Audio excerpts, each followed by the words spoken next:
Hello everyone, I hope you are feeling well and sound. मैं welcome कर रहा हूँ आपका मेरे यूट्यूब चैनल जो कि सफीक एजुकेशन। तो आज हम बात करेंगे सेल बायोलॉजी के आर्गेनेल्स को। इससे पहले हमने मॉडल्स के बारे में बात की। और एक लेक्चर को स्टार्ट करने से पहले एक छोटी सी पॉइंट है। अगर आपको नर्सिंग से रिलेटेड कोई भी मॉक टेस्ट करना चाहते हैं या फिर एमसीक्यू सॉल्व करना चाहते हैं और या फिर आपको शॉर्ट लाइन नोट्स चाहिए तो आप मुझसे व्हाट्सएप पर कांटेक्ट कर सकते हैं। नीचे कोने में मेरा व्हाट्सएप नंबर है, तो आप यहाँ पर क्लिक करके वैसे कांटेक्ट कर सकते हैं। तो ज़्यादा हम टाइम वेस्ट यहाँ पर नहीं करते, तो स्टार्ट करते हैं आज के लेक्चर को। जी व्यूअर्स, सेल ऑर्गेनेल का हमारे पास पहला ऑर्गेनेल है एंडोप्लाज्मिक रेटिकुलम। जहाँ पर हम बात करेंगे एंडो की, तो एंडो का मतलब होता है इनसाइड, एंड ये जो वर्ड प्लाज्मिक है और प्लाज्म से लिया गया है, और रेटिकुलम का मतलब होता है एक किस्म का नेटवर्क।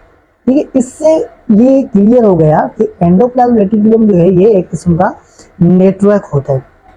तो हम कह सकते हैं कि नेटवर्क ऑफ चैनल्स, ये नेटवर्क होता है जो कि एक्सटेंडेड होता है थ्रू आउट द साइटोप्लाज्म। पूरी साइटोप्लाज्म में ये स्प्रेड होता है। ये स्टार्ट होता है सेल मेम्ब्रेन से up to plasma membrane, sorry nuclear membrane से अप टू प्लाज्मा मेम्ब्रेन तक, जैसे हम सेल मेम्ब्रेन भी कहते हैं। फॉर एग्जांपल ये हमारे पास एक सेल है और ये इसके अंदर एक न्यूक्लियस है और ये न्यूक्लियर की मेम्ब्रेन है। तो ये जो एंडोप्लाज्म रेटिकुलम है ये एक किस्म का ट्यूब्यूल्स लाइक स्ट्रक्चर होते हैं। ये जो पूरे सेल में क्या होता है, इस तरीके से स्प्रेड किया होता है, इस पॉइंट से लेकर इस पॉइंट तक। ठीक है, सेल मेम्ब्रेन की पॉइंट तक। तो इसलिए हम कहते हैं कि ये एंडोप्लाज्म रेटिकुलम पूरे साइटोप्लाज्म में इस तरीके से स्प्रेड किया जाता है। इसमें जो एक ट्यूब्यूल्स होते हैं उन्हें हम कहते हैं सिस्टर्न, और इसके दरमियान एक्स्ट्रा सेलुलर साइटोप्लाज्मिक मटेरियल्स होते हैं और बहुत सारे चैनल मटेरियल्स भी होते हैं। On the base of ribosome की बुनियाद पर एंडोप्लाज्म रेटिकुलम को दो कैटेगरीज में डिवाइड किया गया है। एक रफ एंडोप्लाज्म रेटिकुलम और दूसरा है स्मूथ एंडोप्लाज्म रेटिकुलम। अगर एंडोप्लाज्म रेटिकुलम के ऊपर राइबोसोम्स अटैच होंगे तो हम इस ऐसे एंडोप्लाज्म रेटिकुलम को कहते हैं रफ एंडोप्लाज्म रेटिकुलम। ये रफ बन जाता है। और रफ एंडोप्लाज्म रेटिकुलम का सिर्फ एक ही रोल होता है सेल के अंदर, वो ये है कि ये प्रोटीन सिंथेसिस करवाता है, जिसे हम ट्रांसलेशन कहते हैं। ट्रांसलेशन एक ऐसा प्रोसेस है जिसमें प्रोटीन की सिंथेसिस होती है। क्लियर? और रफ एंडोप्लाज्म रेटिकुलम में जो उसकी अपीयरेंस होती है, इस सिस्टम में कि ये कुछ सेक लाइक अपीयरेंस अपीयर करता है। जबकि हम बात करें स्मूथ एंडोप्लाज्म रेटिकुलम की, तो इसके ऊपर कोई भी एंड राइबोसोम्स अटैच नहीं होते, इसलिए ये स्मूथ होता है। और इसके बहुत सारे डिफरेंट फंक्शंस होते हैं, जैसे कि ट्रांसपोर्ट ऑफ मटेरियल्स को ट्रांसपोर्ट करना एक पॉइंट से दूसरी पॉइंट तक, और हार्मफुल जितने भी सब्सटेंस होते हैं, मटेरियल्स होते हैं, उनकी डिटॉक्सिफिकेशन होती है स्मूथ एंडोप्लाज्म रेटिकुलम के अंदर। और इसका एक यूनिक फंक्शन ये है कि ये कैल्शियम स्टोरेज करता है, जिसे हम कहते हैं कैल्शियम रिजर्वर। ये अपने अंदर कैल्शियम को स्टोर करके रखता है। और लिपिड की जो मेटाबॉलिज्म होती है ये भी स्मूथ एंडोप्लाज्म रेटिकुलम के अंदर होता है। और ट्रांसपोर्ट ऑफ मटेरियल्स, ये अभी हमने यहाँ पर इसको डिस्कस किया। और इसकी जो सिस्टम की अपीयरेंस होती है ये कुछ ट्यूब्यूल्स लाइक अपीयरेंस होता है। ठीक है। और एंडोप्लाज्म रेटिकुलम की अगर हम बात करें तो ये सेल को मैकेनिकल सपोर्ट या फिर मैकेनिकल स्ट्रेंथ प्रोवाइड करते हैं दोनों, चाहे वो स्मूथ एंडोप्लाज्म रेटिकुलम हो चाहे वो रफ एंडोप्लाज्म रेटिकुलम हो। अगर हम मसल के अंदर बात करें स्मूथ एंडोप्लाज्म रेटिकुलम की, तो वहां पर हम इसको कहते हैं सार्कोप्लाज्मिक रेटिकुलम। जी व्यूअर्स, जब भी बात हम मसल की करेंगे तो स्मूथ एंडोप्लाज्म रेटिकुलम को हम कहते हैं सार्कोप्लाज्मिक रेटिकुलम। क्लियर? इसके आगे एक और पॉइंट है जहां पर हम इसको डिस्कस करते हैं। हमने अभी भी बात की कि जो साइटोप्लाज्म रेटिकुलम है ये ट्रांसपोर्ट ऑफ मटेरियल करता है, चाहे वो इनसाइड सेल हो चाहे वो आउटसाइड सेल हो। ये सार्कोप्लाज्मिक रेटिकुलम की वजह से होता है इन द फॉर्म ऑफ वेजिकल्स की फॉर्म में। उसके बाद सेल का दूसरा ऑर्गेनेल है गोल्जी एपरेटस। सबसे पहले गोल्जी एपेटस को एक साइंटिस्ट ने डिस्कवर किया जिसको हम कहते हैं कैमिलो गोल्जी। अप्रोक्सीमेटली 1898 में ये डिस्कवर्ड हुआ। ये सिंगल मेम्ब्रेन है, इसमें सिर्फ एक मेम्ब्रेन पाई जाती है और इसमें भी एक सिस्टम में होते हैं जो कि सेक लाइक अपीयरेंस करती है। Stack of flattened membrane bound sac system है, यहाँ पर लिखा हुआ है कि ये सिस्टम है, जो इसकी सिस्टम है ये कुछ सेक लाइक अपीयरेंस करता है। और इसके भी बहुत सारे काम होते हैं, जैसे कि ट्रांसपोर्ट करना in the form of vesicles, मैक्फ्लेटिन sac membrane and stock of कार्ल गोल्जी एपेटस। इसकी वजह से हम इसको गोल्जी एपेटस कहते हैं, क्योंकि ये जो मटेरियल्स को ट्रांसपोर्ट करता है इन द फॉर्म ऑफ वेसिकल्स।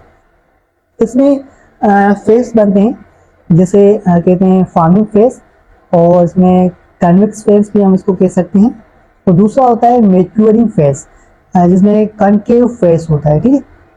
ये स्टार्ट पॉइंट है, ये एंडिंग पॉइंट है।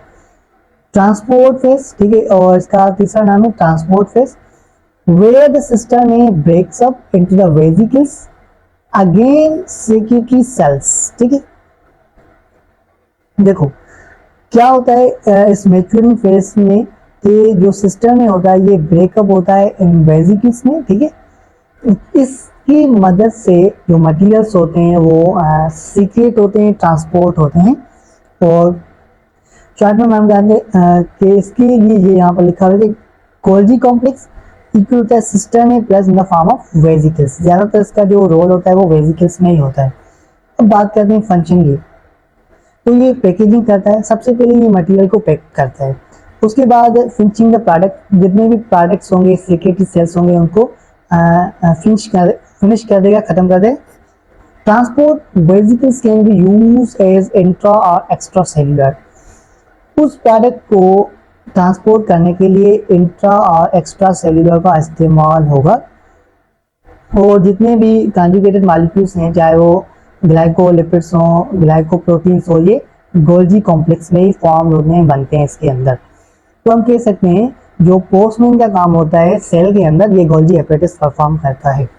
तो इस तरीके से ये हमने सेल के दूसरे ऑर्गेनेल को भी डिस्कस कर लिया। तीसरा ऑर्गेनेल है हमारे पास लाइसोजाइम। लाइसोजाइम आपको पता है ज़्यादातर इसमें डाइजेस्टिव एंजाइम्स लगे होते हैं, तो इसको हम स्प्लिटिंग बॉडी कहते हैं। लाइसिस का मतलब होता है स्प्लिट एंड सोमा का मतलब होता है बॉडी, ठीक है। मतलब ये स्प्लिटिंग बॉडी कहलाता है। एब्सेंट इन प्लांट सेल, ये प्लांट सेल के अंदर हमें नहीं मिलता। फील्ड विद एंजाइम्स, हमने अभी भी बात की कि ये एंजाइम से भरा पड़ा हुआ है, इसमें बहुत सारे एंजाइम्स है। अप्रोक्सीमेटली 40 से भी ज़्यादा इसमें एंजाइम्स मिलते हैं और हाइड्रोलाइटिक एंजाइम्स होते हैं इसके अंदर, ये तो बहुत मेन पॉइंट है। और लाइसोजाइम से रिलेटेड ये एमसीक्यू आता है कि कौन सा ऑर्गेनेल हाइड्रोलाइटिक एंजाइम रखता है, वो लाइसोजाइम है।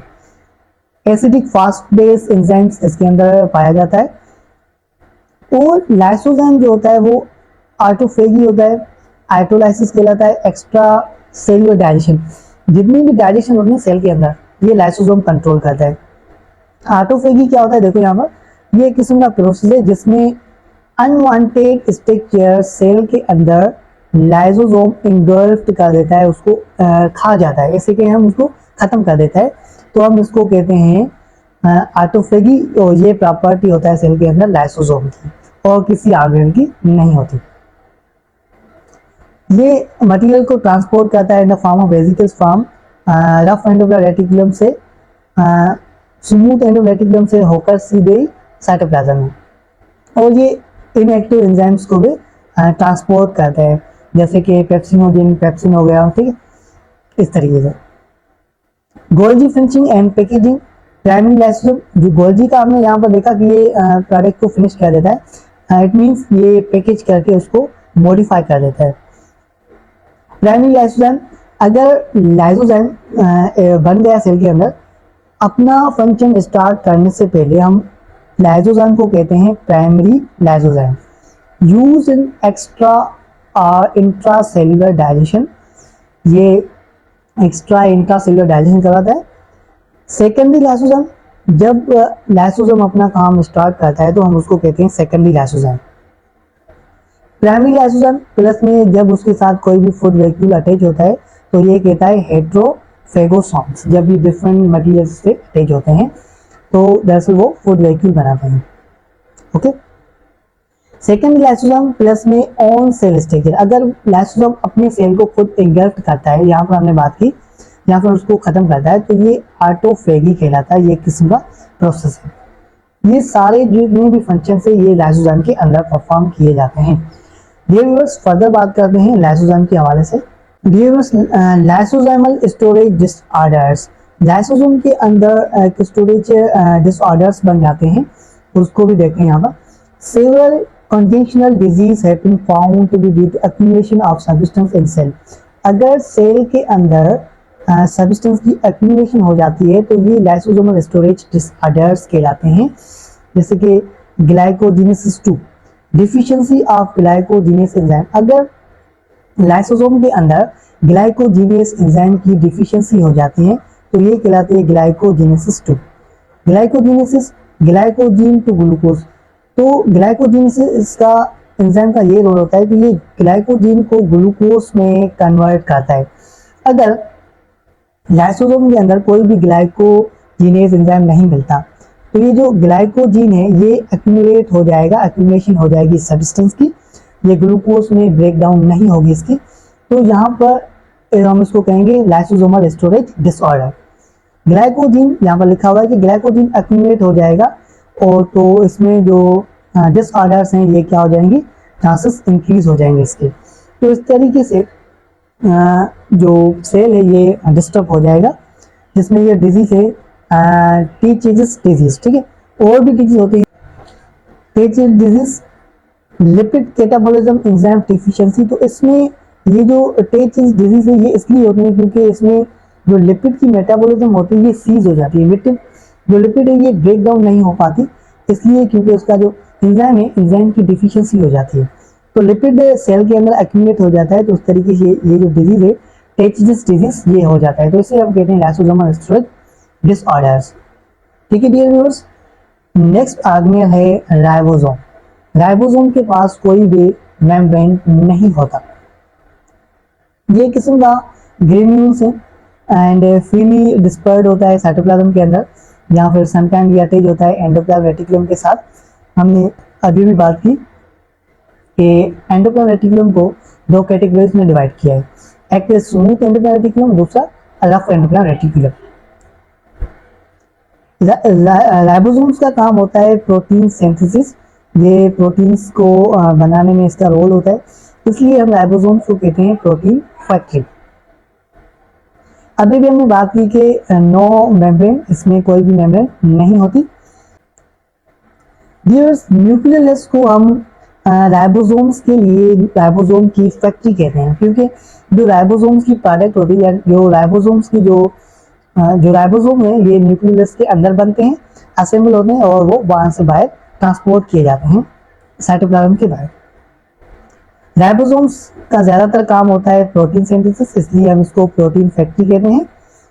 आरआरएनए मशीनरी फॉर प्रोटीन्स, जो आरआरएनए ये मशीनरी होती है प्रोटीन्स के लिए, और राइबोसोम्स 80 होते हैं 80s यूकैरियोटिक सेल्स में और 70s होते हैं प्रोकैरियोटिक सेल में, ये हमने पहले लेक्चर में डिस्कस किया था। माइटोकॉन्ड्रिया में एंड क्लोरोप्लास्ट में भी 70s राइबोसोम मिलता है। और मैग्नीशियम आयन हेल्प करता है अटैचमेंट ऑफ दीज यूनिट्स। दरअसल राइबोसोम्स के दो यूनिट्स होते हैं, फॉर एग्जांपल ये एक यूनिट है और इसके ऊपर एक और यूनिट है, इनकी जो अटैचमेंट होती है यहाँ पर ये दरअसल हेल्प करता है मैग्नीशियम आयन। ये एमसीक्यू है। और इस तरीके से अगर बहुत सारे राइबोसोम्स आपस में अटैच हो जाएंगे, 2 से ज़्यादा या फिर हम 3 से ज़्यादा, तो वो कहलाता है दरअसल पॉलीराइबोसोम। ये भी एमसीक्यू है। अगर 2 से ज़्यादा राइबोसोम आपस में अटैच होंगे तो ये पॉलीराइबोसोम कहलाते हैं। ठीक है डियर व्यूअर्स, आज के लेक्चर को हम यहाँ पर वाइंड अप कर रहे हैं। Thank you very much.